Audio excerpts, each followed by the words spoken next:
नमस्कार, आप देख रहे हैं फर्स्ट भारत न्यूज।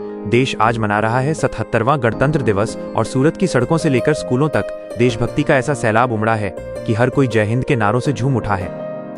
सूरत के कोने कोने में आज शान से तिरंगा फहराया गया। सरकारी और प्राइवेट स्कूलों में सुबह से ही रौनक देखने को मिली।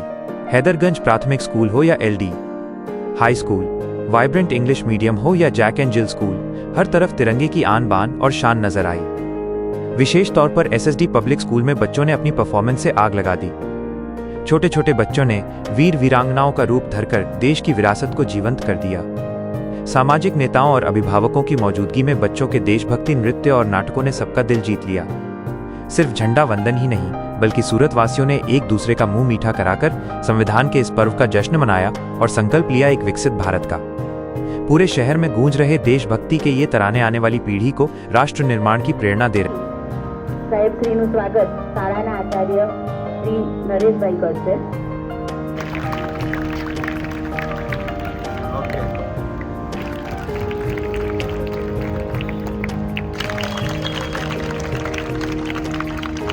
અધ્યક્ષ શ્રી અસ્મિતાબેનનું સ્વાગત, મનીષાબેનનું સ્વાગત, हैदरगंज प्राथमिक શાળાના શિક્ષિકા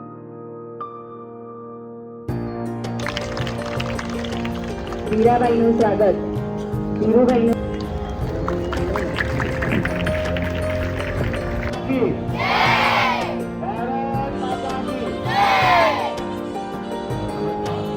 લાઇટ સમિતિના ચેરમેન એવા શ્રી ચિરાગસિંહ સોલંકી સાહેબ, વડીલ ગિરિરાજસિંહ બાપુ, મનોજભાઈ, ચંપકભાઈ, દીપકભાઈ, મંચસ્થ મહાનુભાવો, વિદ્યાર્થી મિત્રો, શિક્ષકગણ અને વાલી મિત્રો, આજના દિવસે અહીં ભટ્ટ સાહેબ દ્વારા આમંત્રણ પાઠવું છે એ બદલ એમનો ખૂબ ખૂબ આભાર માનું છે। એમના દ્વારા કહેવામાં આવ્યું ગ્રાન્ટ તો તમારા લોકોની જ છે, અમારી તો કોઈ છે નથી, અમારે તો ખાલી તમારા આંગળી ચીંધવાનું પૂન છે।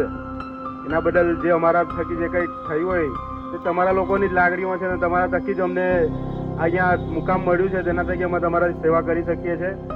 આપનો પણ આભાર માનું છું। શિક્ષણ સમિતિ દ્વારા આપણા સુરત મહાનગરપાલિકા દ્વારા વિદ્યાર્થીઓને જે તમામ સુવિધા ઉપલબ્ધ કરવામાં આવે છે તેના બદલ સુરત મહાનગરપાલિકા આદરણીય પાટીલ સાહેબ તેમજ અમારા પ્રમુખ પરેશભાઈ અને સર્વ પદાધિકારીઓનો પણ આભાર માનું છે। કારણ કે આપણી શાળા જ્યારે અહીંયા મહાનગરપાલિકા આવ્યું ત્યારે આપણે અહીંયા આગળ જિલ્લામાં શિક્ષણ લેતા હતા, એટલે આપણી શાળાઓ જિલ્લામાં હતી, ત્યારે અનેક પ્રયાસો કરવા પછી આપણને આ મુકામ અહીંયા મળ્યું છે। તેથી વિદ્યાર્થીઓને સાનુકૂળતા મળે છે, શિક્ષકોને મળે છે, એ તમામ સુવિધા આપણને ઉપલબ્ધ કરવા માટે તાત્કાલિક ધોરણે અહીંયા આગળ આપણને કોઈ પણ સુવિધાનું આયોજન આપણે કરી શકીએ છીએ।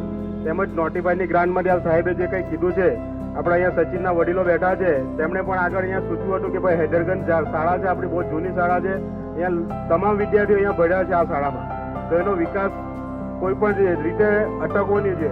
અહીંયા સચિનના જે કોઈ આગેવાનો છે તેમના દ્વારા સંદીપભાઈને રજૂઆત કરી, ભટ્ટ સાહેબ દ્વારા કરવામાં આવી, તેના થકી આજે તમારા બાકી રહેલા કામ તે પણ ટૂંક સમયમાં પતી જવાના છે। અને હિન્દી પ્રાથમિક શાળા જે આપણા કનકપુર ખાતે છે તેનું કામ હમણાં ચાલી રહ્યું છે, તે પણ ઝડપથી પતે અને નવી શાળાઓમાં એમને પાછા શિફ્ટ કરીને નવું મકાન મળે ને સારું શિક્ષણ મેળવે એવી જ હું બધા એમના શાસકો પાસે આશા રાખું છું। આભાર। ભારત માતા કી જય।